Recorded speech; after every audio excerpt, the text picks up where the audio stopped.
1945 August 6 രാവിലെ കൃത്യം 8:15 ജപ്പാനിലെ ഹിരോഷിമ നഗരത്തിലെ ജനങ്ങൾ തങ്ങളുടെ പതിവ് തിരക്കുകളിലേക്ക് ഉണർന്ന സമയം. കുട്ടികൾ സ്കൂളുകളിലേക്ക് പുറപ്പെടുന്നു. ആളുകൾ ജോലിസ്ഥലങ്ങളിലേക്ക് നടക്കുന്നു. പെട്ടെന്ന് ആകാശത്ത് സൂര്യനേക്കാൾ ആയിരക്കണക്കിന് മടങ്ങ് തിളക്കമുള്ള ഒരു വെളിച്ചം പ്രത്യക്ഷപ്പെട്ടു. ഏതാനും നിമിഷങ്ങൾക്കുള്ളിൽ ഭൂമിയിൽ മനുഷ്യർ അതുവരെ കണ്ടിട്ടില്ലാത്തത്ര ഭീകരമായ ഒരു നരകം ആ നഗരത്തിനുമേൽ പെയ്തിറങ്ങി. മനുഷ്യചരിത്രത്തിന്റെ ഗതിയെ എന്നേക്കുമായി മാറ്റിമറിച്ച ആ കറുത്ത ദിവസത്തിന്റെ കഥയാണ് ഇന്ന് നമ്മൾ പറയാൻ പോകുന്നത്. Welcome to the opinion. Be informed before we debate.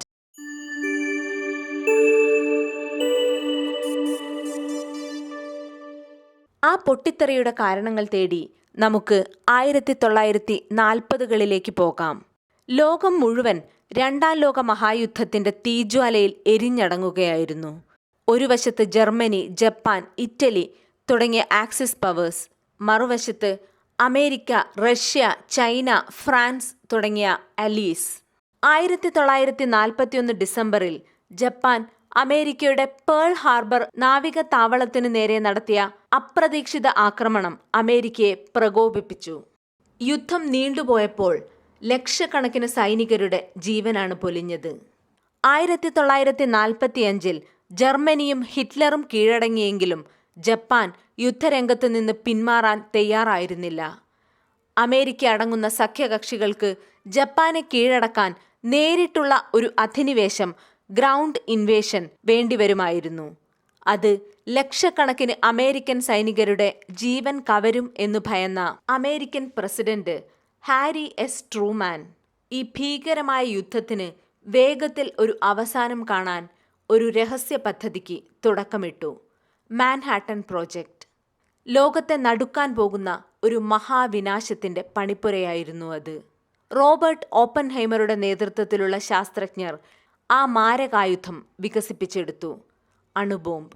1945 August 6 പുലർച്ചെ അമേരിക്കൻ വ്യോമസേനയുടെ ഇനോല ഗേ എന്ന B-20 ബോംബർ വിമാനം ആകാശത്തേക്ക് പറന്നുയർന്നു. പോൾ ടിബറ്റ്സ് എന്ന പൈലറ്റ് പറത്തിയ ആ വിമാനത്തിന്റെ വയറ്റിൽ ഒളിച്ചിരുന്നത് ഒരു രാക്ഷസനായിരുന്നു.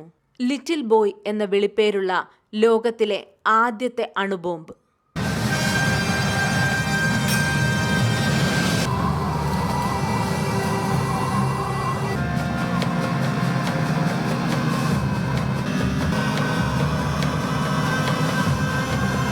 കൃത്യം 8:15 ഹിരോഷിമ നഗരത്തിന് 2000 അടി മുകളിൽ വെച്ച് ലിറ്റിൽ ബോയ് പൊട്ടിത്തെറിച്ചു.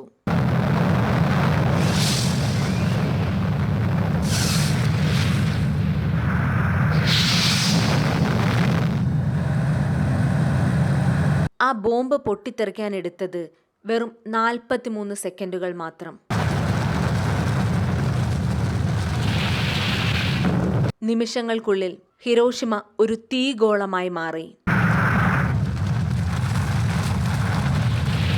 സ്ഫോടനം നടന്ന സ്ഥലത്ത് താപനില സൂര്യന്റെ ഉപരിതലത്തിലെ താപനിലയ്ക്ക് തുല്യമായ 4000 ഡിഗ്രി സെൽഷ്യസ് മുതൽ 7000 ഡിഗ്രി സെൽഷ്യസ് വരെ ഉയർന്നു.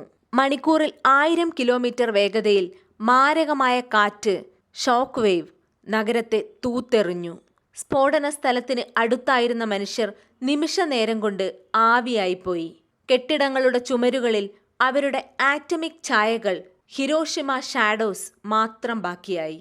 അടുത്തുള്ള കല്ലും മണ്ണും പോലും കരിഞ്ഞുണങ്ങിപ്പോയി. അന്ന് സംഭവസ്ഥലത്ത് മാത്രം 70,000-ഓളം മനുഷ്യർ തൽക്ഷണം കൊല്ലപ്പെട്ടു. കറുത്ത മഴയും തീരാത്ത ശാപവും. ദുരന്തം അവിടെ തീർന്നില്ല. സ്ഫോടനത്തിന് തൊട്ടു പിന്നാലെ ആകാശത്ത് കറുത്ത മേഘങ്ങൾ രൂപപ്പെട്ടു. തുടർന്ന് റേഡിയോ ആക്റ്റീവ് വിഷാംശം നിറഞ്ഞ കറുത്ത മഴ, ബ്ലാക്ക് റെയിൻ പെയ്യാൻ തുടങ്ങി. ദാഹിച്ചു വലഞ്ഞ ആളുകൾ ആ വിഷവെള്ളം ആർത്തിയോടെ കുടിച്ചു. ദിവസങ്ങൾക്കുള്ളിൽ അവരുടെ മുടി കൊഴിയാനും രക്തം ഛർദ്ദിക്കാനും തുടങ്ങി. ഓരോരുത്തരായി മരിച്ചു വീണു.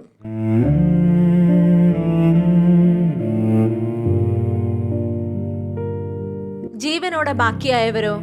അവരെയാണ് ജപ്പാനിൽ ഹിബാകുഷ എന്ന് വിളിക്കുന്നത്. തലമുറകളിലേക്ക് കൈമാറ്റപ്പെട്ട ജനിതക വൈകല്യങ്ങൾ, ക്യാൻസർ, മാറാത്ത പൊള്ളലുകൾ, 1945 അവസാനമായപ്പോഴേക്കും ഹിരോഷിമയിൽ മാത്രം മരിച്ചവരുടെ എണ്ണം ഏകദേശം 1,40,000 കവിഞ്ഞു.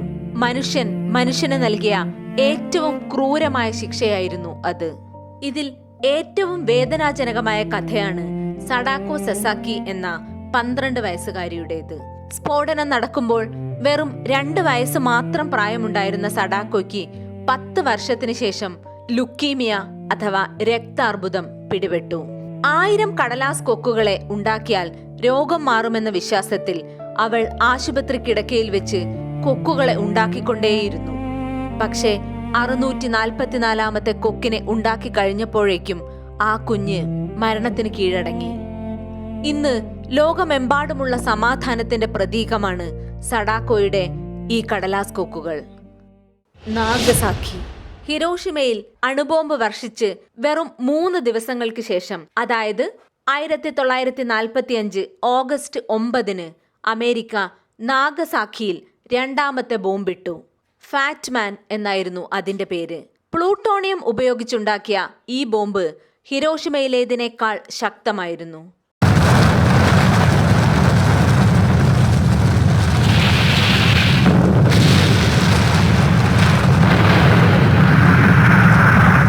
ഒടുവിൽ ഓഗസ്റ്റ് 15 ജപ്പാൻ ഉപാധികളില്ലാതെ കീഴടങ്ങി. 2ാം ലോക മഹായുദ്ധം അവിടെ അവസാനിച്ചു.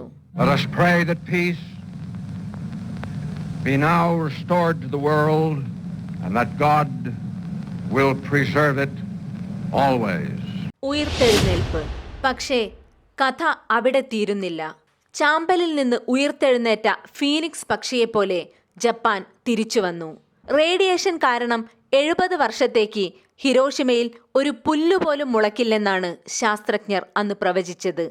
എന്നാൽ ആ പ്രവചനങ്ങളെ കാറ്റിൽ പറത്തി വെറും 20 വർഷം കൊണ്ട് ജപ്പാൻ ഹിരോഷിമയെ ലോകത്തിലെ തന്നെ ഏറ്റവും മനോഹരമായ, സുരക്ഷിതമായ ഒരു സമാധാന നഗരമായി പുനർനിർമ്മിച്ചു. എന്തിനാണ് ഹിരോഷിമ ദിനം? 1945 നടന്ന ഈ ദുരന്തമോർത്ത് നമ്മൾ ഇന്നും എന്തിനാണ് ഹിരോഷിമ ദിനം ആചരിക്കുന്നത്? കാരണം ലോകം ഇന്നും പൂർണ്ണമായും സുരക്ഷിതമല്ല. ഹിരോഷിമയിൽ വീണ ബോംബിനേക്കാൾ 1000കണക്കിന് മടങ്ങ് പ്രഹരശേഷിയുള്ള ആണവായുധങ്ങൾ ഇന്നും പല വൻകിട രാജ്യങ്ങളുടെയും കൈവശമുണ്ട്. നിലവിൽ ലോകത്ത് 12,000-ത്തിലധികം അണുബോംബുകളുണ്ട്. ഒരു ചെറിയ യുദ്ധം മതി ഈ ഭൂമി എന്നേക്കുമായി തുടച്ചു നീക്കപ്പെടാൻ. ഹിരോഷിമ വെറുമൊരു ചരിത്രമല്ല, അതൊരു ഓർമ്മപ്പെടുത്തലാണ്. യുദ്ധം ഒരിക്കലും ഒരു പ്രശ്നത്തിനും പരിഹാരമല്ലെന്നും അത് വിനാശം മാത്രമേ സമ്മാനിക്കൂ എന്നുമുള്ള ശക്തമായ ഓർമ്മപ്പെടുത്തൽ. ഹിരോഷിമയിലെ സമാധാന സ്മാരക പാർക്കിൽ ഇന്നും ഒരു തീനാളം എരിയുന്നുണ്ട്. ഫ്ലെയിം ഓഫ് പീസ്, സമാധാന ജ്വാല. ലോകത്തിൽ നിന്ന് അവസാനത്തെ അണുബോംബും നശിപ്പിക്കപ്പെടുന്നതുവരെ ആ തീ അണയില്ല എന്ന പ്രതിജ്ഞയാണത്. അവിടെ എഴുതിവച്ചിരിക്കുന്ന വരികൾ ഇതാണ്: ഞങ്ങൾ ഈ തെറ്റ് ആവർത്തിക്കില്ല. യുദ്ധമല്ല, സമാധാനമാണ് ലോകത്തിന് വേണ്ടതെന്ന ഓർമ്മപ്പെടുത്തലാണ് ഓരോ ഹിരോഷിമ ദിനവും. ഒരു യുദ്ധവും മനുഷ്യന്റെ ജീവനേക്കാളോ കണ്ണീരിനേക്കാളോ വലുതല്ല. വരും തലമുറയ്ക്കായി ഈ ഭൂമി സുരക്ഷിതമായി നിലനിർത്താൻ നമുക്ക് ഒരുമിച്ച് ശബ്ദമുയർത്താം. മനുഷ്യരാശിയുടെ നിലനിൽപ്പിനായി സമാധാനത്തിന്റെ സന്ദേശവാഹകരാകാം. ഇതാണ് ജപ്പാന്റെ കഥ. ഈ വീഡിയോ ഇഷ്ടമായാൽ please like, share and subscribe the channel.